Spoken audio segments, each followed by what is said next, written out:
I stood there in the snow-dusted driveway on Christmas Eve, the house lights twinkling mockingly behind me as the family car pulled away.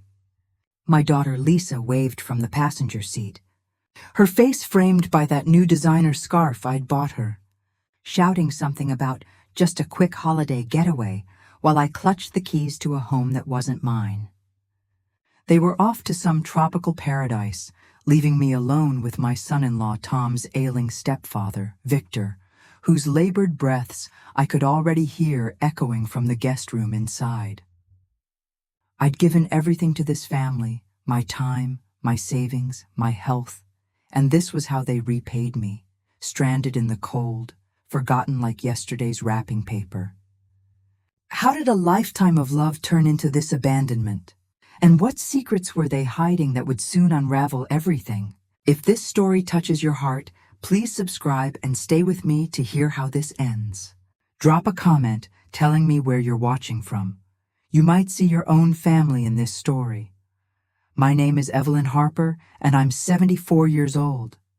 Looking back, I can hardly believe how full my days used to be, filled with the warmth of family and the quiet joys that come from a life well lived.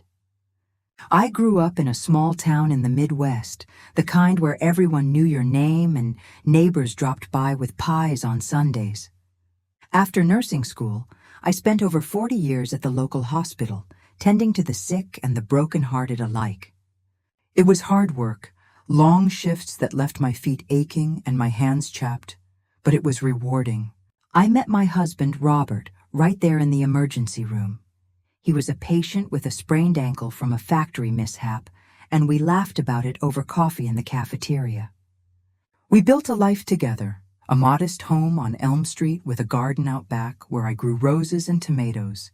Robert and I raised 2 children in that house, my son, who moved across the country years ago, and my daughter Lisa, who stayed close and became the center of my world after Robert passed from a sudden heart attack 12 years ago. I remember the day Robert died like it was yesterday. I was in the kitchen, stirring soup for supper, when the call came.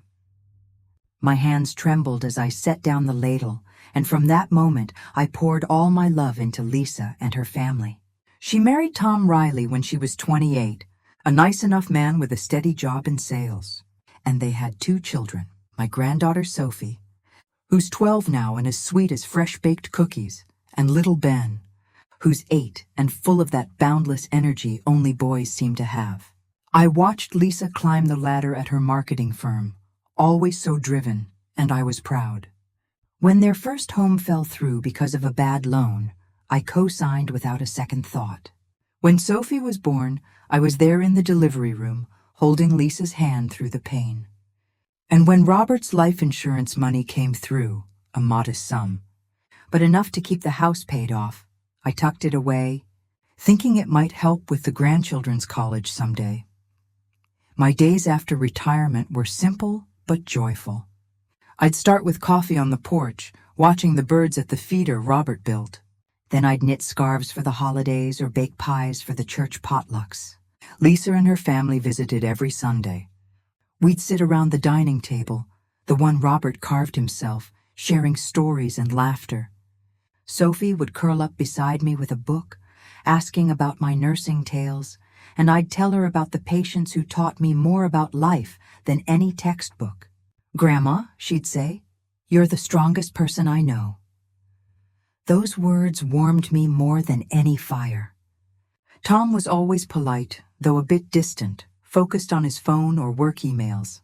And Victor, his stepfather, was a recent addition to their lives.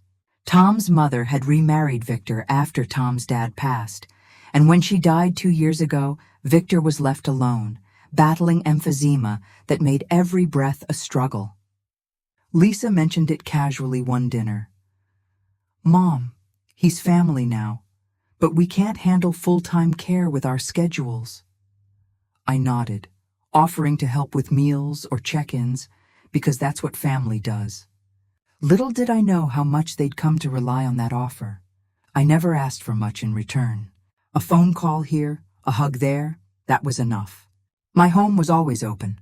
The the guest room ready for overnight stays. I sacrificed my own dreams, like that trip to the coast I'd planned with a friend, to be there for them. When Lisa's firm demanded overtime, I'd pick up the kids from school, feeding them my homemade mac and cheese while helping with homework. Ben once said, "Grandma, your hugs fix everything," and I believed it. Even as my arthritis flared in my hands, making knitting painful, I kept going. Family was my anchor after Robert. We celebrated Christmases with tinsel and traditions, baking gingerbread houses, singing carols off-key, opening gifts by the tree.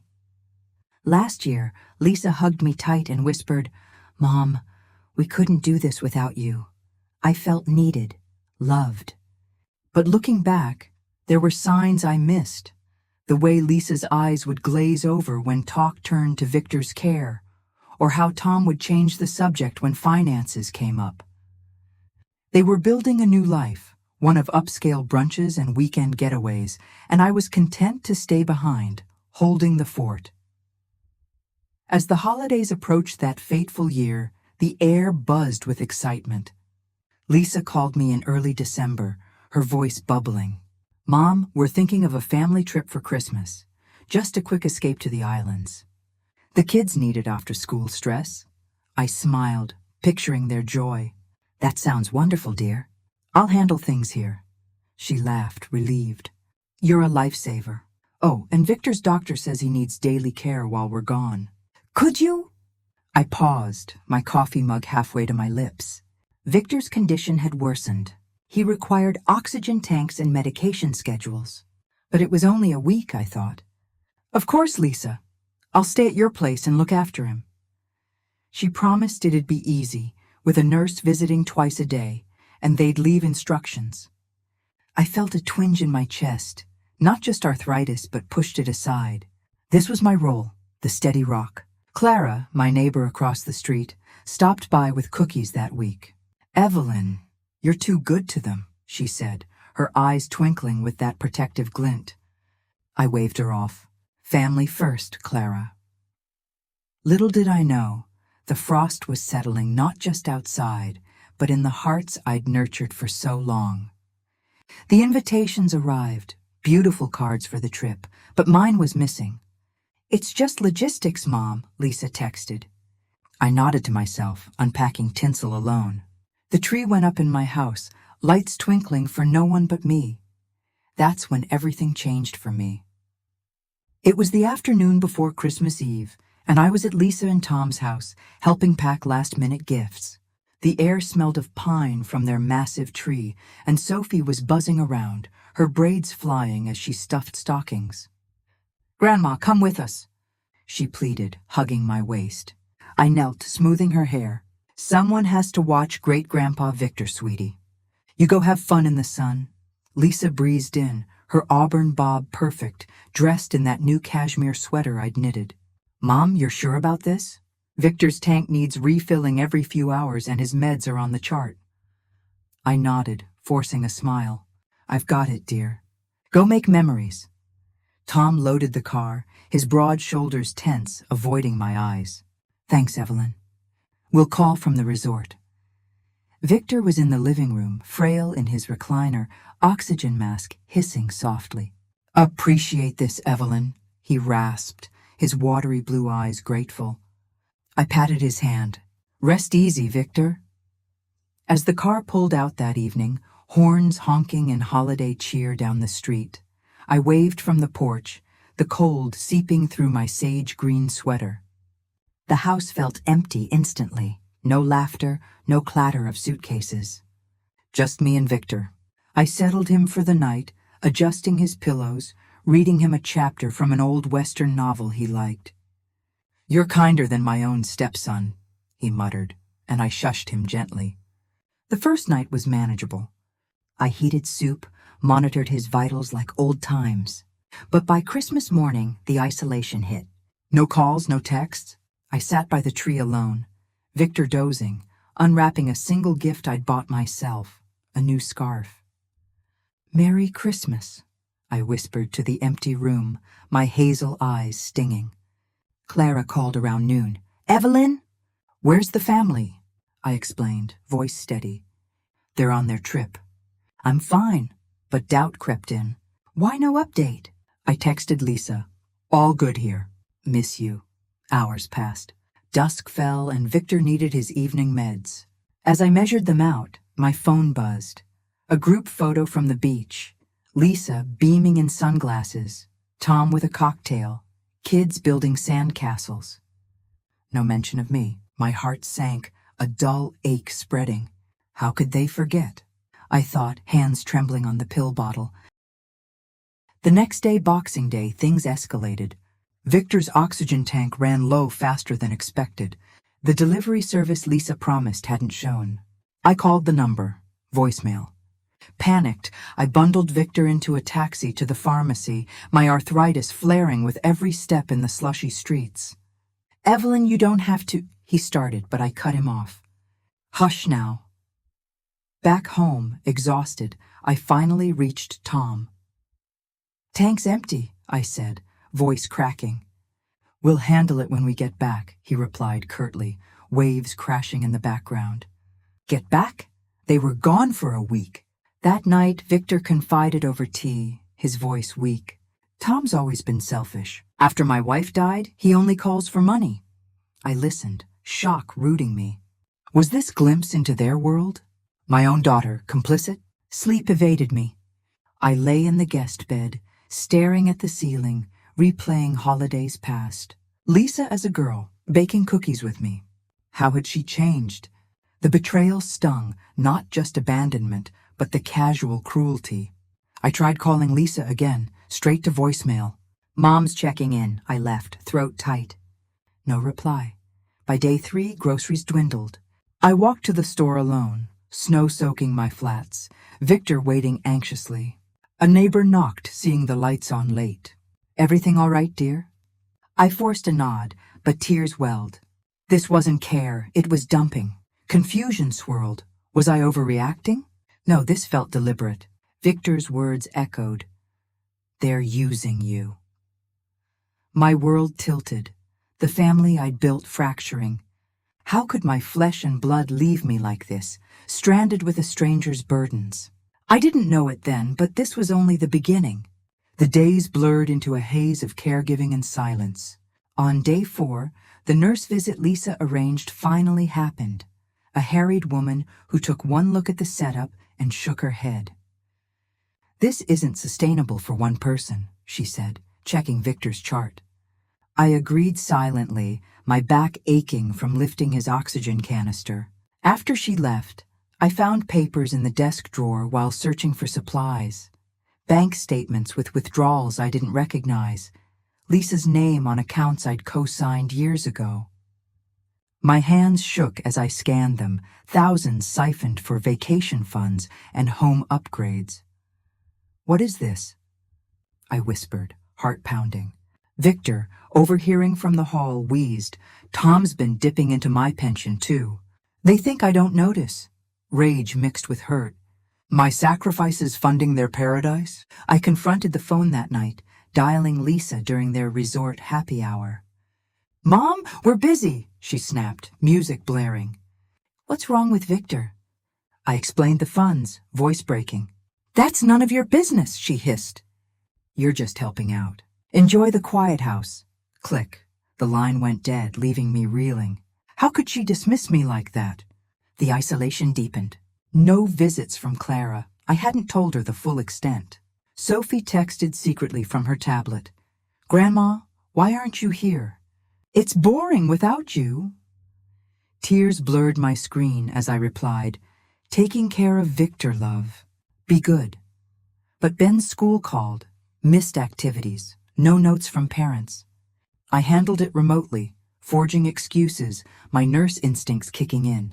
Day 5 brought medical neglect. Victor's prescription ran out, and the doctor's office demanded authorization. Lisa ignored my voicemails. I paid out of pocket from my meager savings, the cashier's sympathetic look burning. Family emergency? She asked. Something like that, I murmured, legs weak. Back home, Victor shared more. Lisa pushed Tom to marry me into the will, but now they want me out of the way. Gaslighting set in. An email from Tom arrived. "You're overreacting, Evelyn." We left money on the counter. There was none. Doubt crept. Was I losing my mind? Clara finally stopped by, groceries in hand. "Evelyn, you look exhausted." I broke down, showing her the papers. "They're stealing from me." Her eyes flashed. "We'll fix this."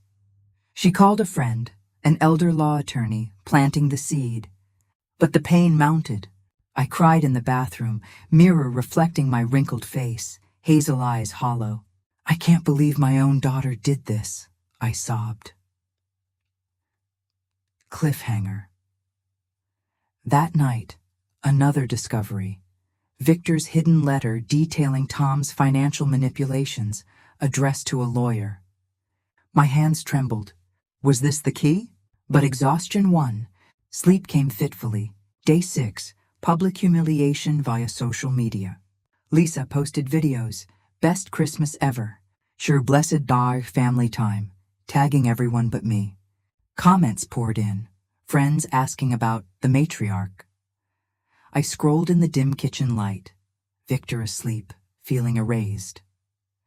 A call from my son across the country. "Mom? Lisa said you're on a cruise." "Lies!" "No, son, I'm here alone." His shock fueled me. Isolation peaked when power flickered in a storm. I sat in darkness with Victor. Flashlight stories our only light. "You're stronger than they know," he said. But inside, I shattered. Grandchildren's laughter on video, my absence a void. Clara returned with the attorney contact. "Call her tomorrow." Hope flickered, but another blow. Bank alert, another withdrawal from my co-signed account. "I can't believe this," I whispered, fury rising. Gaslighting email from Lisa. "You probably misplaced it, Mom." Alzheimer's? Cruelty unbound. Allies emerged. Sophie smuggled a call. "Mom's yelling at Dad about money." I hate this. Her innocence broke me. Breaking point neared. Evidence mounting, heart hardening. One more day and I'd act. But could I confront the family I'd given everything to? If this story breaks your heart like it does mine, please hit that like button and tell me in the comments if you've ever felt betrayed by family. That's when I finally found the courage to speak. It was Christmas week winding down, day 7, and the house phone rang. Lisa, back early from complications, she claimed. "Mom, we're home tomorrow. How's Victor?" Her tone was syrupy, but I was done. Clara had connected me to attorney Rebecca Klein, a sharp woman with gray-streaked hair who listened to my tearful account over coffee that morning. "This is elder financial abuse, Evelyn," she said firmly. "We have grounds for a restraining order and account freeze." Armed with her advice and Victor's letter, I waited. The car pulled in at dusk, suitcases thumping. Lisa burst through the door, auburn bob windswept, Tom trailing with the kids. "Mom, we missed you!" she cooed, air-kissing my cheek. Sophie ran to me, whispering, "I told them you're sad." Victor wheeled in behind, eyes sharp. "Evelyn's been a saint," he rasped. Dinner was tense. Lisa chattered about beaches, but I stayed silent, hazel eyes steady. After the kids' bedtime, I laid it out in the living room, papers spread on the coffee table. "Lisa, Tom, the trips, the money, leaving me stranded. Explain." Lisa laughed nervously. "Mom, you're dramatic. We needed a break." Tom shifted, glasses fogging. "It's not that bad." But Victor spoke up, voice gaining strength. "It is. I saw the statements. You drained my pension for that resort." Lisa's face paled, sharp cheekbones taut. "Stepdad, stay out of it." I slid the bank copies forward.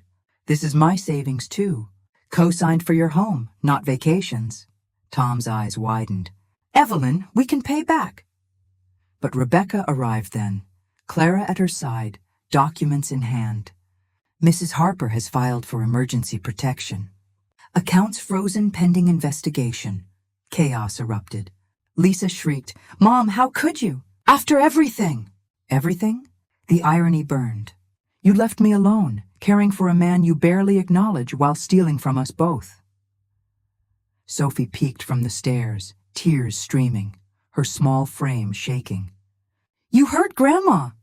Ben clung to Tom, who looked guilty, broad shoulders slumping.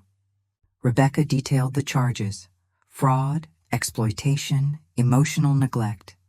"Digital trails from your posts, voicemails ignored, it's all evidence." Lisa lunged for the papers, but Clara blocked her. "Enough, girl. You've gone too far." Victor nodded. "I rewrote my will this week. Evelyn gets oversight now." Tom's confession spilled. Lisa pushed it, the trip to clear her head from caregiving stress. But stress? I'd shouldered it all. The confrontation peaked as police arrived for the order. No arrests yet, but warnings issued. Lisa sobbed dramatically, makeup smearing. "I didn't mean, we were desperate." Desperate for luxury on my dime. I stood tall, 5'5" frame, steady in my sweater, voice calm from years of nursing crises. "You used me, daughter, but no more. I'll care for Victor if he wants, but you, out of my accounts, my life." Tom pulled her away, kids in tow, her pleas echoing. "Mom, please!" But the door shut. Catharsis washed over me. Tears came, but freeing ones. Rebecca hugged me. "You did it, Evelyn. Justice starts here." Community buzzed. Neighbors who'd seen the car leave, Clara spreading word. Social media turned. Lisa's posts flooded with backlash, friends unfollowing. Victor squeezed my hand. "Thank you." Sophie's hug later. "I knew you'd win." The scope revealed months of schemes, faked emergencies to extend the trip, even plans to retire me to a home. But exposure crumbled it. Bank audits, family calls from my son demanding answers. I felt liberated, dignity reclaimed. No violence, just truth's quiet power. For the first time, my heart lightened, strength blooming from the ashes. Looking back now, I understand that sometimes the people we love most can blind us to their flaws, but standing up brings clarity like dawn after a long night. It took weeks for the dust to settle after that confrontation. The restraining order held. Lisa and Tom moved to a rental, their fancy home looming empty. Court dates loomed, but Rebecca navigated it smoothly. The judge, seeing the evidence, ordered full repayment of the $25,000 they'd siphoned, plus my legal fees. Victor, grateful, invited me to stay with him in his cozy bungalow. We hired a proper aide together, turning caregiving into companionship. "You're family now, Evelyn," he said one evening over chess, his frail hands steadier with routine. Sophie and Ben visited weekly, their mother's absence a wound, but my hugs mended it. "Grandma, you're my hero," Sophie whispered, braids tickling my arm. Lisa called sporadically, voice small. "Mom, can we talk?" I set boundaries. Therapy first, restitution paid. Tom stepped up, his guilt manifesting in apologies and child support adjustments. The family transformed. My son flew in, hugging me tight. "I should have been here." We rebuilt. Dinners sans drama, focusing on the kids. My life bloomed anew. I sold the old house, too many memories, and bought a small apartment near the park with a garden balcony for roses. Arthritis managed with walks. Clara and I joined a seniors' book club, laughing over tea. Victor's health stabilized. We shared stories of lost spouses finding solace. Financially secure with repayments and Victor's shared pension oversight, I even took that coast trip with Clara, waves crashing like applause. Reflections come often. Now, in my 74 years, I've learned family isn't blood alone, it's respect earned. I missed the signs. Lisa's entitlement growing with her career, Tom's enabling silence. But betrayal taught resilience. Silent suffering gave way to voice. If I could tell my younger self, it'd be, "Trust your gut, Evelyn. Love doesn't mean endless sacrifice. The moral rings true. Karma whispers, but justice shouts when you speak. Elders deserve honor, not exploitation. Neglect rebounds as isolation. Before you go, I want to hear from you. Where in the world are you watching this from? Drop your city or country in the comments below. And if this story touched your heart, please subscribe for more stories of strength and redemption. Have you ever experienced family betrayal or seen an elder mistreated? Share your thoughts in the comments. Looking back now, I understand that the deepest wounds heal into the strongest scars, reminding us we're capable of more than we know. Have you ever had to reclaim your life from those who took it for granted? The stories shared on this channel are entirely fictional and created solely for entertainment purposes. We believe in honoring our elders and treating all family members with love and respect. These stories are meant to inspire reflection on family relationships and the importance of compassion. Any resemblance to real people, events, or families is purely coincidental and unintentional. These narratives carry no specific cultural, political, or religious implications.